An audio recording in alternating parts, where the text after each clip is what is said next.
Coffee Johnny wore a white top hat. Who'd have ever thought that he'd do that?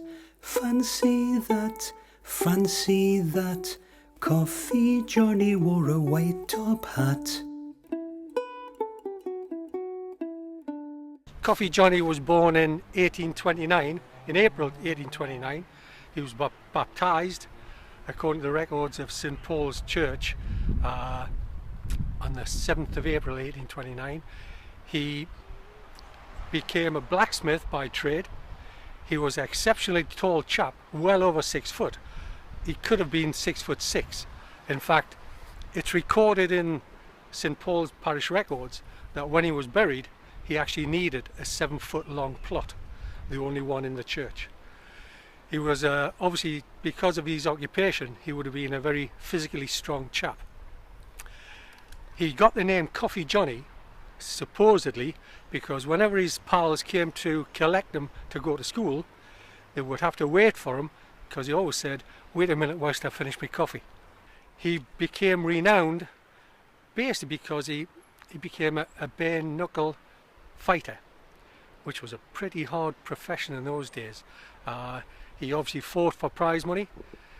One of his most famous fights was with another local guy called William Rennick, who was a particularly nasty piece of work. He was a renowned hard man, poacher, villain, not a nice piece of work at all. But Will Rennick challenged him to a fight, and neither fought him, but Headley fell or Barlow fell, I'm not too sure which, in a fight which lasted 1 hour and 10 minutes. And at the end of it, William Rennick was taken off in a handcart and carried back down into Winlaton to be tended by 3 doctors. He was in a bit of a mess. Fought bare knuckles and he beat the best. Head and shoulders stood above the rest. Fancy that, fancy that. Coffee Johnny wore a white top hat. Well, Coffee Johnny was probably been immortalised in the Bladen Races, Geordie Ridley's Song of the Bladen Races, which was written in 1862. And Coffee Johnny's mentioned in there as being a tall guy with he always wore a white top hat. The races would have been held on an island in the Tyne, Dent's Island, and at the time there'd been heavy rainfall, and a lot of the horses had difficulty fording across the Tyne to get on the island, and there was a bit of a lack of horses. So the line Johnny has in the song, which is "We stole the cuddy," probably means he's making reference to, well, where are the horses? Someone else, another local historian, a Mr. Bill Clough in the 1930s, didn't really have a good word to say about Coffee Johnny. He thought he was a bit of a rogue. His opinion of that was there was a horse stolen before it got to the races, and his opinion was Coffee Johnny may have had something to do with it. At Bladen Races then he found his fame, a lad from Winlaton with a cute nickname. Fancy that, fancy that. Coffee Johnny wore a white top hat. He was still regarded by most people as being a fine and decent chap.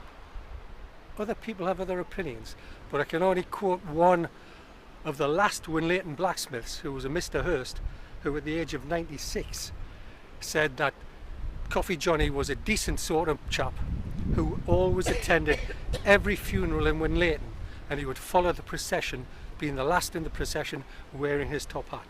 So that guy would have been nearer his era, and he didn't have a bad thing to say about him. There's a story told of him that in 1875 he's drinking with some of his pals in a pub in Bladen when a farmer came into the pub. The farmer had obviously been to Newcastle selling his stock, got in the pub, got off the train at Bladen and went for a drink.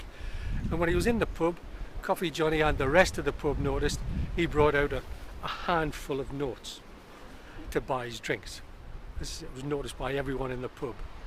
And the farmer had enjoyed his drink, and Coffee Johnny's pals obviously took note, and Coffee Johnny, knowing some of his pals, when the farmer stood up to leave, because he had said during conversation that he came from Hamsterley, that he was going to go home, Coffee Johnny stood up and said to his pals, "You lot stay there, I'm going to walk him home." and he walked 10 mile with the farmer to Amsterley to make sure he was okay and walked the 10 mile back. So he had definitely his good points. He was a guy that a lot of people respected. Sure to show up at the hunt or race, dressed in style, a big smile on his face. Fancy that, Coffee Johnny wore a white top hat. He was a great follower of the Winlaton brass band. Although he didn't play a musical instrument, he did attend all the meetings and went to the gatherings. And one of the honours they bestowed on him was when he died in 1900. He was living at his daughter's house in Blythe, and he actually died of pneumonia. But they brought his body back by train to Blaydon Station, and then they put his coffin on a hearse, a cart, and they pulled it up the bank in procession to Winlaton with the Blaydon Brass Band playing Johnny When Johnny Comes Marching Home, which was Coffee Johnny's request. Hard to miss when stood among the throng, now immortal through George Ridley's song. Fancy that,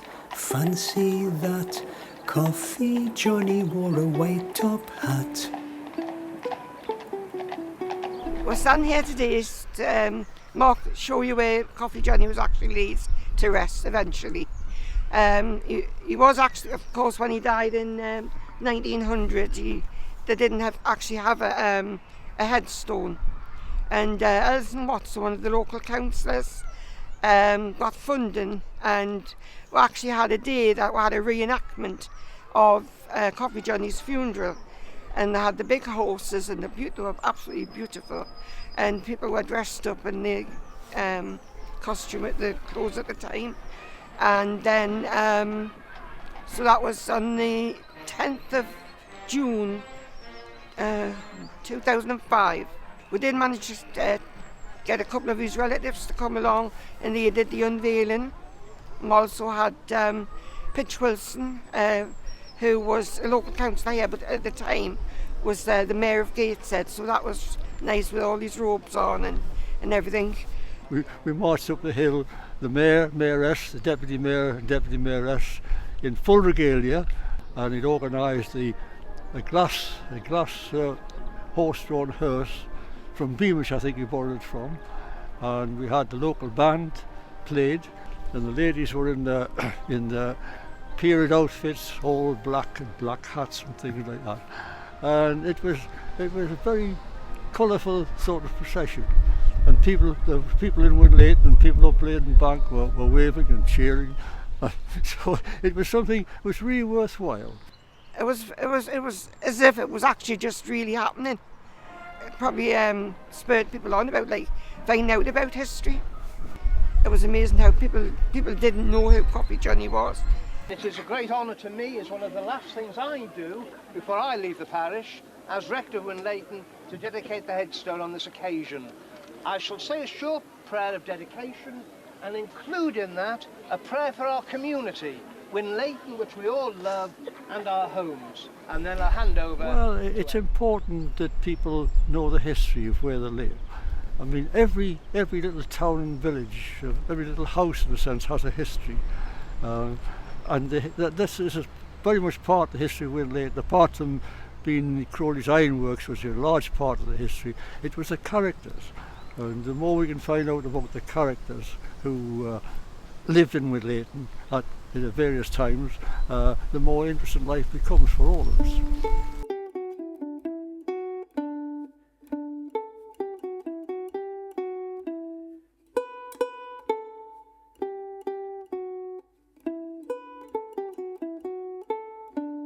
Coffee Johnny wore a white top hat. Who'd have ever thought that he'd do that? Fancy that, Coffee Johnny wore a white top hat. 6'4" and as strong as an ox, a tough young smithy who could surely box. Fancy that, Coffee Johnny wore a white top hat.